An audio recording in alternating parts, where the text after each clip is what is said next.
set. All right. All right. I'm sure it's been a long journey to get here. How excited are you to have the premiere finally here? Yeah, I'm excited. I'm very glad to be done, frankly. I mean, you know, how long have you been tracking the movie?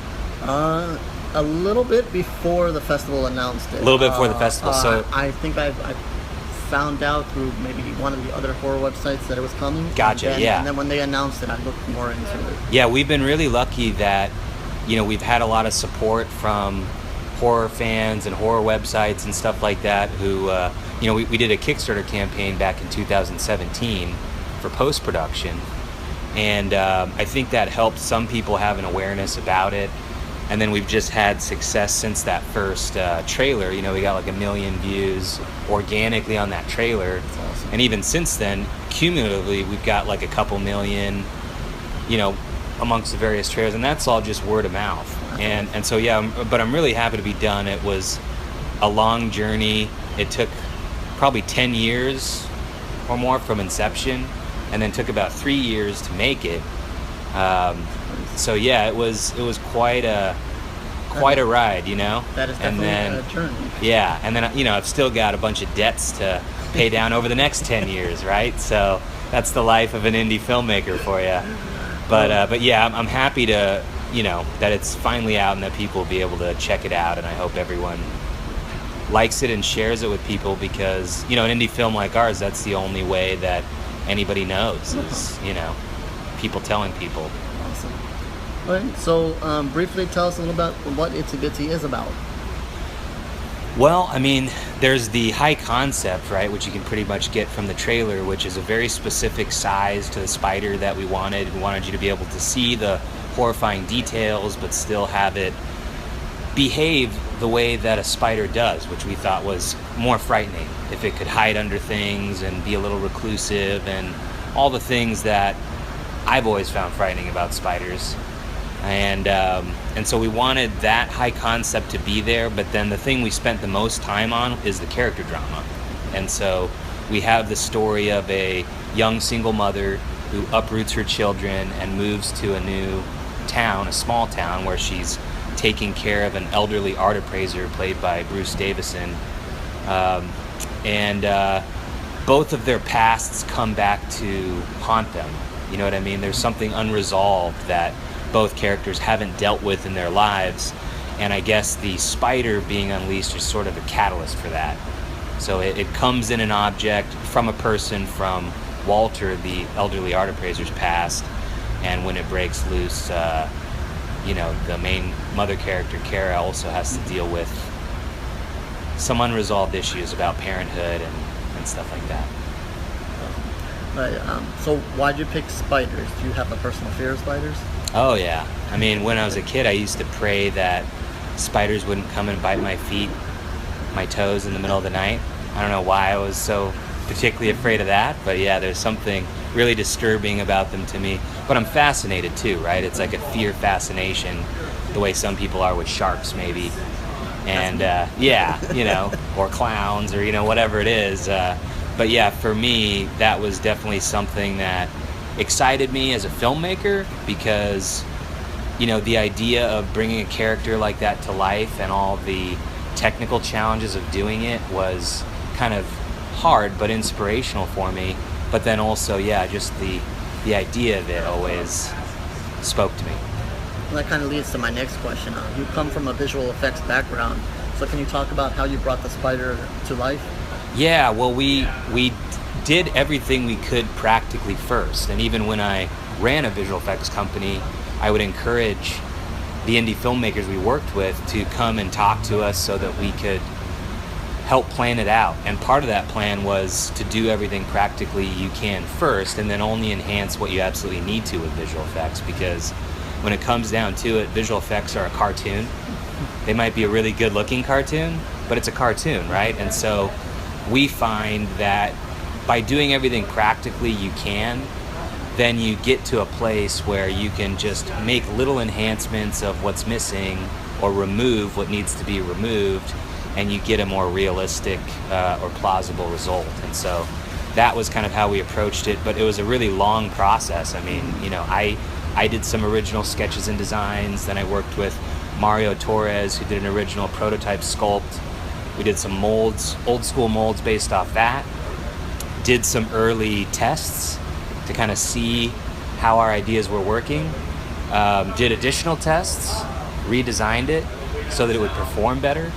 And then, yeah, that's not even counting the visual effects process, which was fairly extensive. Were you able to do everything you envisioned with the spider, or was there any setbacks or things you wanted to do but just couldn't do for whatever reason? We were pretty much able to do it. You know, there's always restrictions, budgetary restrictions, time restrictions, things break down. We went into that eyes wide open, and so, you know, I worked with Dan Rebert, was my main collaborator on creating the practical spider, and his team of puppeteers was basically creating that performance. And so we had to work very closely, and we knew that we had a limited budget, and so what we did to deal with it was we always had a way to work if something broke down. So we had to think it through. And, you know, we didn't have, like, you know, Child's Play has a puppet for each gag. We don't have a puppet for each gag. We had to be very inventive and know that, oh, you could switch out these parts and have some way to keep moving, keep shooting, which, as you know, like on an indie movie, it's a train, and the train has to be moving at all times or you're through. You kind of touched on this earlier, but I'll ask it again. As the movie moves along, there's a very powerful story going on with the family. Why was it so important to you to put that into the movie? You know, I think that for me, maybe it's different in the case of something like Evil Dead 2, where it's so visually imaginative that brings you back. But usually the thing that brings me back to movies, I think, are the characters, and either my emotional reaction to what those characters are going through, whether that's, you know, thrilling or sad or happy or whatever I'm feeling with them, they're driving that, right? And so I really wanted that watchability, and I think too, it's like movies, if you listen hard enough, they kind of whisper to you. They kind of whisper what they want to be, and I didn't want it to just be like, oh, there's a random spider running around and killing everybody, right? It's like I wanted it to have a reflection of the characters and kind of all feel like it was part of the same story. And so probably that's what we spent the most time on. And I hope it makes a difference. I hope it makes a difference for the audience. You know, I don't know, for people who want more spider action, I just would have needed more money to keep it at that level. You know, we could have had more spider action, but we couldn't have done it at the level that we did it on without, you know, 3 to 5 times the budget. So yeah, we tried to make up for that by having a character drama that hopefully you care about. Hopefully you start to feel something for the characters and you understand where they're coming from, and that pays off more. Well, I say watching the film, that's something I picked up on. At first, you know, I was thinking spiders, but then you quickly pick up on we're going character, and the mother in particular has a very tough, I don't want to give away, but yeah, a very tragic experience and something that's plaguing her. Yeah. So you definitely get wrapped up in what's happening to her, and then everything else that comes with that. Well, good. Yeah, I'm really glad to hear that you had that experience, because it was very challenging crafting that character, like in the writing, in the performance, in the editing, because it's not your classic Hollywood character either. You know, there's Hollywood types will tell you, oh, you can't have a character who's unlikable, and it's sort of like, well, yeah, but characters have to go through challenges, and especially in a horror movie, there's a lot of unlikable characters. It's sort of like known in the genre, right? Sometimes you almost want someone to get killed, but we tried to ride that line of, you know, what she's going through, and, you know, she's popping pills and things like that, and but how do you make her understandable and still care in the end? And hopefully we found that balance. I don't know. Well, for me, I got that plenty, which was enjoyable. It was enjoyable to grab onto that story. And like I said, her story, you made it tragic enough, so you definitely pay attention to her. You definitely feel for what her, and then throw in her kids that are also going through it. That kind of helps build on everything. Yeah. Well, thanks. There's a good mix of veteran and young actors in the movie. How'd this cast come together? We were lucky to get Bruce Davison early on.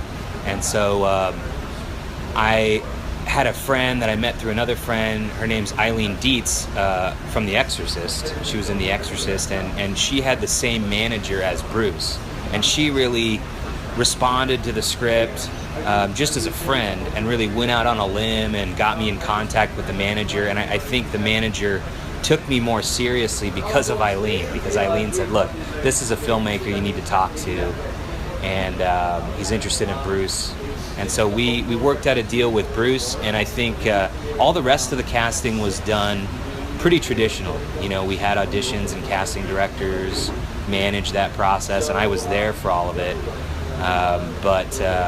But yeah, Bruce, I think, even though it didn't bring our production money, it brought us a credibility of other actors want to work with good actors, and knowing that you have someone who can, you know, hold your attention and is going to be serious.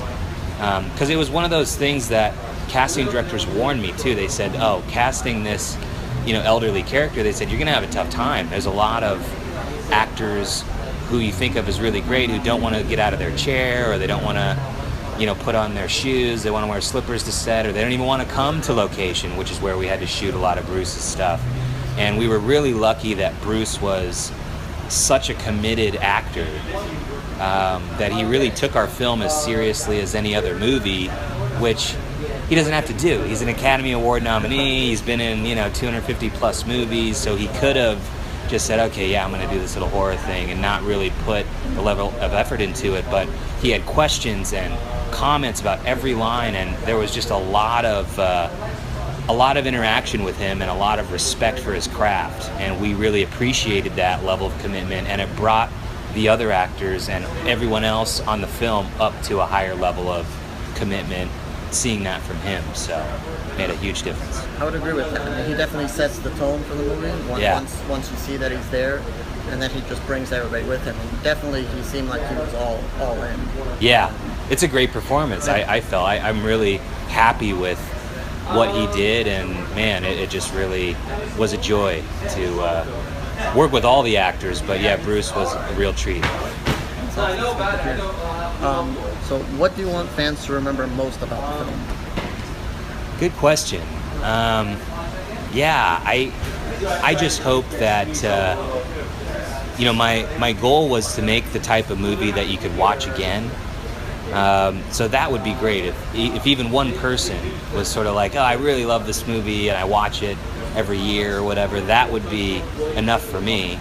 And so I hope that's what we made. That's what we set out to make, was something that's enjoyable, that you could watch repeatedly, and has, you know, those kind of rhythms, because it's a specific type of rhythm to make a movie that you can just kind of like sit back and let it wash over you again. And I don't know if we've accomplished that, but that was our goal. And we hope that the suspenseful scenes work as well as the dramatic scenes, you know, and that the spider is as good of a character as the other ones. You wrote and directed the film. Personally, what was your biggest challenge? Every step of the way was a challenge. I gotta be honest. It was just like we never had enough money, you know, you never have enough time. There's always some kind of political or personal problem going on, or technical challenge. So I don't know if one thing was easier or harder than anything else. It was a long road. You know, the type of movie that we made is not the type of movie that you'd recommend most indie filmmakers go out and make. You know, the fact that we have kids and animals and a creature that, you know, we did practically, but then also had visual effects. It was just like a lot of moving parts, plus the normal challenges of making an indie film turn out. So it was a very challenging movie, but I was lucky.